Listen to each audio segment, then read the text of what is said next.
You think you are quiet because you are just introverted. That is the comforting label. The truer diagnosis is harder. You are quiet because your mind refuses to accept the surface as reality.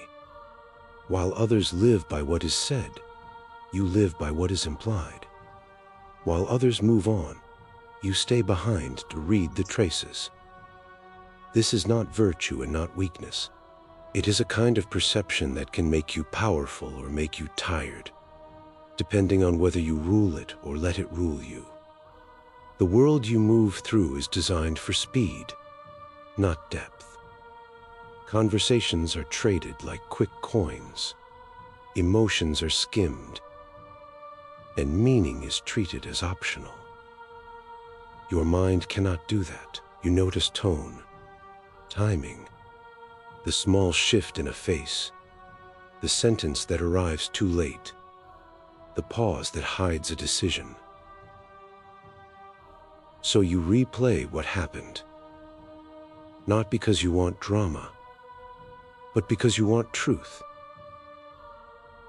And the problem is that depth, without direction, turns into looping. It becomes rumination, fatigue, and the quiet belief that something is wrong with you. Depth makes you slower to react, but faster to understand. Most spaces reward quick confidence, so you start doubting your pace, apologizing for your pauses, and shrinking your questions. Machiavelli is not here to turn you into a villain. He is here to give your depth a spine. He would tell you that perception is an advantage only when it is disciplined. If your sensitivity reads the room, but your emotions command your actions, you become predictable to people who move faster than you. The promise is simple. You will keep your depth, but you will stop donating it to every situation. You will learn to use silence as position, reflection as strategy, and meaning as a tool that serves you, instead of a weight that crushes you. He would call this self-mastery, not less feeling, but better command. 1. Depth as a strategic lens. Depth is the ability to see layers in ordinary moments. In the wrong hands, including your own, it becomes a trap of endless interpretation. In disciplined hands, it becomes a lens that reveals incentives, fears, and hidden agendas. Start by admitting what your mind already does. It searches for patterns. It connects yesterday to today, the smallest gesture to a larger motive. Most people call this thinking too much. Machiavelli would call it intelligence in raw form, still untrained. Raw intelligence can either build a map or build a maze, and many deep thinkers accidentally build mazes because they confuse analysis with safety. When you enter any interaction, your mind automatically reads the atmosphere. You sense tension before it is named. You feel the weight in a silence. You detect when laughter is covering something. That is information. The danger is turning information into self-attack. You replay the exchange and ask, was I wrong? Was I awkward? Did I fail?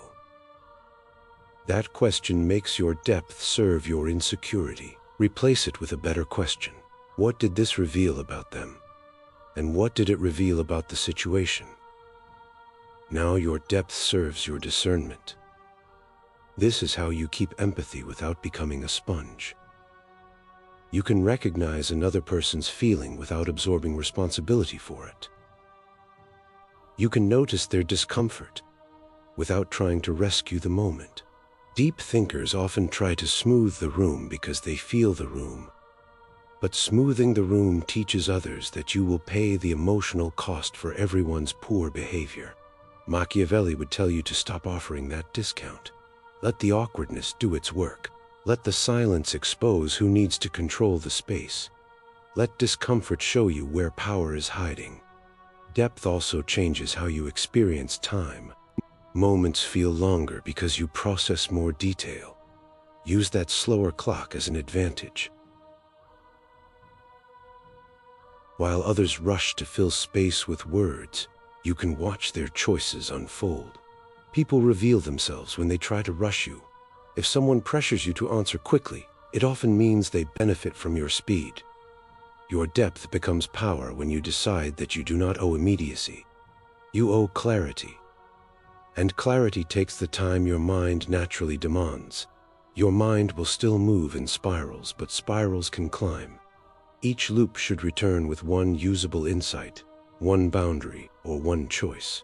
If it returns with only self-blame, you are not thinking deeply, you are bleeding quietly. Discipline turns depth into altitude. 2.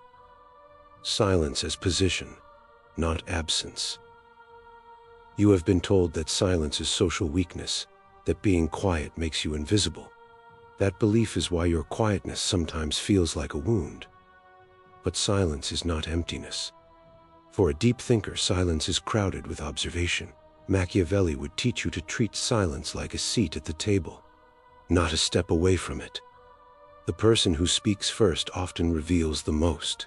The person who rushes to explain often reveals need. The person who can pause reveals control. Deep thinkers pause because their mind is weighing meaning. In social settings, that pause is often misread as distance or coldness. Do not panic and overcompensate. If you chase warmth too quickly, you teach people to expect entertainment, reassurance, and emotional labor from you. Instead, make your presence steady. Let your face and posture say, "I am here, and I am choosing my words." Most people respect what looks deliberate. They distrust what looks frantic. Silence also protects you from your own rumination. When you talk too fast, you later replay the conversation and punish yourself for every stray phrase. A slower pace reduces that self-attack. Speak like someone who is placing stones, not throwing them. If you need a second, take it. When you answer, answer cleanly. Not long, not apologetic, not stuffed with extra context meant to prevent misunderstanding. People misunderstand anyway when it serves them. Your job is not to prevent every myth read. Your job is to remain coherent. Silence is also a test. Watch what people do in the gap. Some will respect it. Some will fill it with nervous jokes. Some will push. The pushers tell on themselves.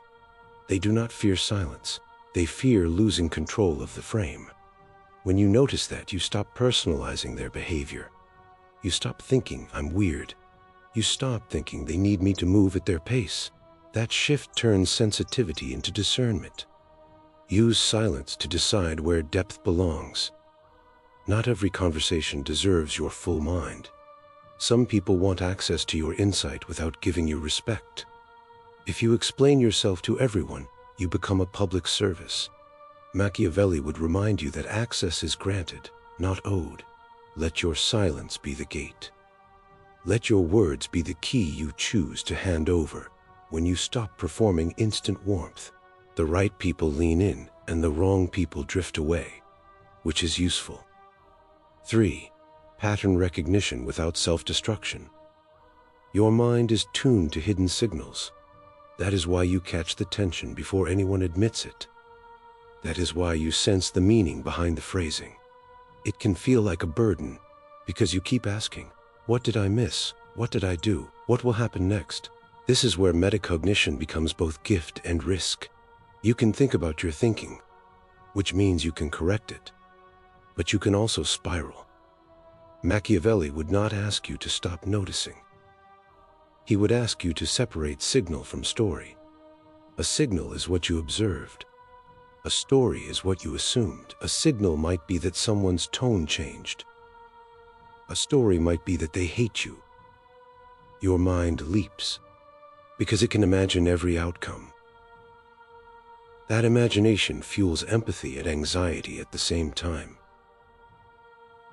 Discipline is the ability to pause between signal and story. It is the ability to say, "I see the shift, but I will not invent a verdict yet." Deep thinkers often carry a private courtroom. Every memory becomes evidence. Every awkward moment becomes a trial. That is not depth. That is self-surveillance. Turn the courtroom into a laboratory. In a laboratory, you do not punish data. You test it. You ask what else could be true. You ask what pattern repeats. You look for incentives. Who benefits from this behavior? What fear might be driving it? What outcome is this person trying to avoid? These questions keep you grounded in reality, not fantasy. Pattern recognition also makes you a strong listener. You hear pauses in unfinished sentences. That is an interpersonal advantage, but only if you learn boundaries around it. If you always read between the lines and then respond to what is unspoken, you can accidentally train people to avoid clarity. They will rely on you to interpret them. That keeps them safe and keeps you exhausted. Sometimes you must demand plain words. Sometimes you must respond only to what was actually said. That forces accountability. It also protects you from building stories on hints. Your sensitivity is not meant to make you fragile. It is meant to make you precise. Precision means you do not throw your emotional energy into every hint of conflict. It means you choose your focus. If you feel tension in a room, you do not instantly offer yourself as the solution. You observe.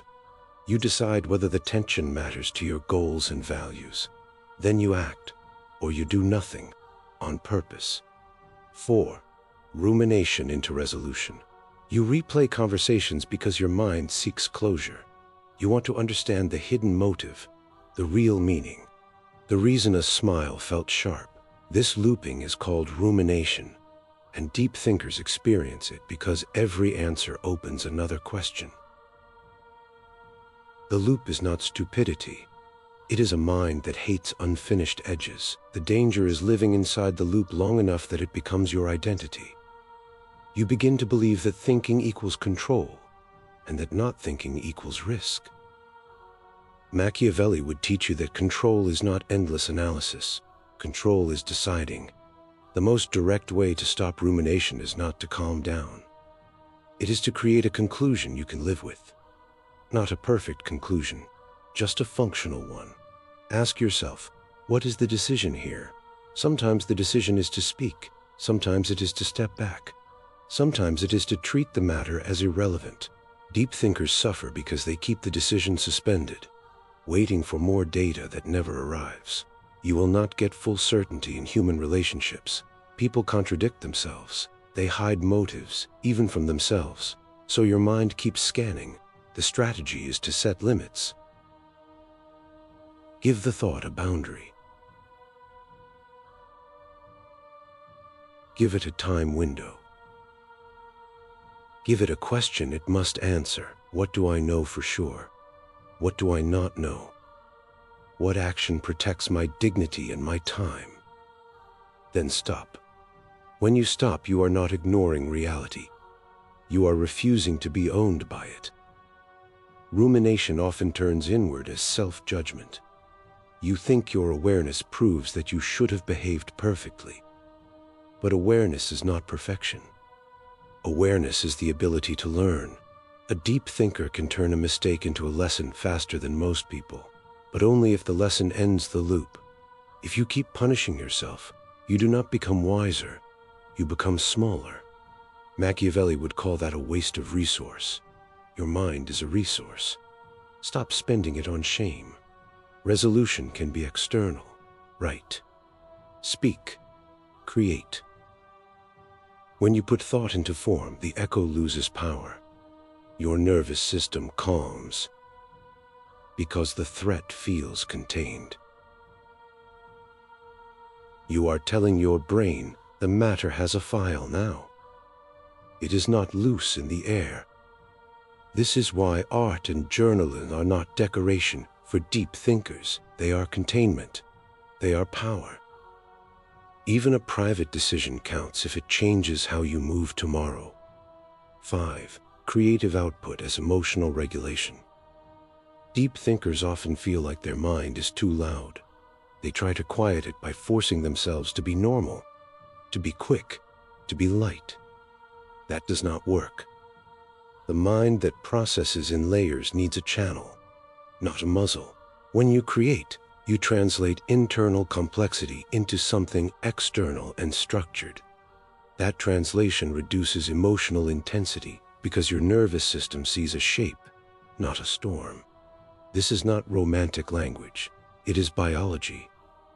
When you externalize thoughts, your brain shifts from threat scanning to meaning making. The emotional centers calm because the mind feels heard. You stop carrying your thoughts as a private burden and start using them as material. Deep thinkers write, draw, compose, build, or speak because it is the most efficient way to turn rumination into resolution. It is how you turn sensitivity into craft. Machiavelli would approve for a simple reason. Creation gives you leverage. If your depth stays locked inside you, it only exhausts you. If your depth becomes output, it becomes value. Value gives you options. Options are freedom. This does not mean you must monetize your mind. It means you must refuse to waste it. Even if nobody sees the work, the act of shaping it trains you to govern your inner world. Creative output also prevents a common trap, the belief that you must understand everything before you act. You do not. You can act to understand. You can draft to find the truth. You can make something imperfect and refine it. This is important because deep thinkers often delay action until clarity arrives, and clarity does not arrive without movement. When you create, you move. Movement teaches your mind that progress is possible without certainty. Do not confuse creation with performance. Performance is trying to be seen. Creation is trying to be honest. Deep thinkers crave honest meaning. When your output is honest, it regulates you. When your output is performative, it increases anxiety because you are again trying to control perception. Make your work for truth first, then decide if you want it shared. Your mind loves meaning, so give it meaning on your terms. Name a theme, give it a form, and finish a small piece. Completion is medicine for a mind that keeps reopening questions. Over time, this trains you to trust progress more than perfection, and calm becomes a skill you own. 6. Loneliness, selective bonding, and social power. You can be surrounded by people and still feel alone because you crave depth and connection. Small talk can feel like starving on air, but loneliness is not only about missing people, it is often about missing recognition. You want someone to meet you where your mind lives. And because that is rare, you start to believe something is wrong with you. That belief makes you withdraw, and withdrawal makes the loneliness heavier. Machiavelli would not insult you for this. He would name the reality most people do not live in the deep water. They live in the shallows because it is safer. Depth demands vulnerability, and vulnerability costs. So stop expecting everyone to swim. Expect most people to wade. Then you will stop treating every shallow interaction as personal rejection. Selectivity is not arrogance. It is protection. Deep thinkers are often generous with listening. They hear what others cannot say. That generosity becomes exploitation when you give it to people who do not return respect. So set a rule. Depth is earned. Notice who can handle a quiet pause without panicking. Notice who can talk about meaning without mocking it. Notice who can hold a complex feeling without trying to fix you. Those are your people. Everyone else may still be fine, but they do not get your private ocean. Your sensitivity in social spaces can also be used strategically. You sense mood shifts early. That can help you exit before conflict escalates. Or it can help you intervene with one clean sentence that resets the room. The skill is timing. You do not need to explain everything you feel. You do not need to name every undercurrent. Sometimes the most powerful move is to change your position, your pace, or your attention. People notice when your attention leaves. Attention is currency. Spend it carefully. Loneliness becomes easier when you stop trying to be translated by crowds. You are not built for mass understanding.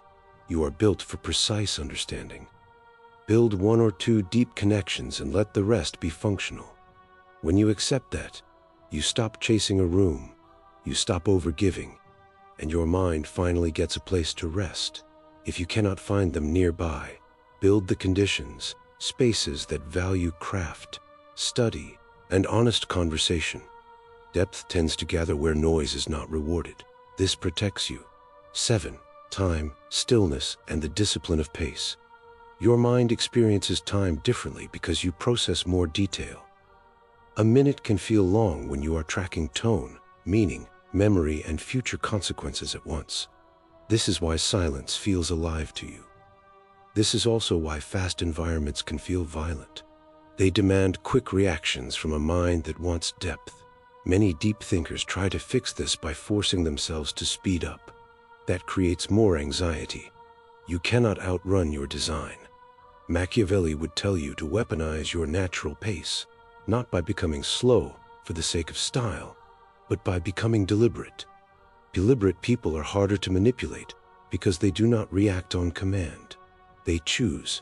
When someone tries to rush you, you can feel it. Your body tightens. Your mind starts racing. That is your signal that someone is trying to control the frame. The correct response is not to explain. The correct response is to slow down.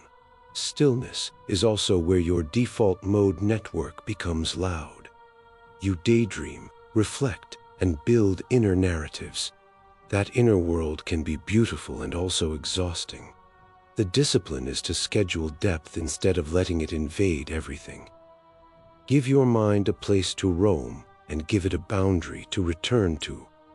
A walk, a journal, a single hour of reflection, a creative session.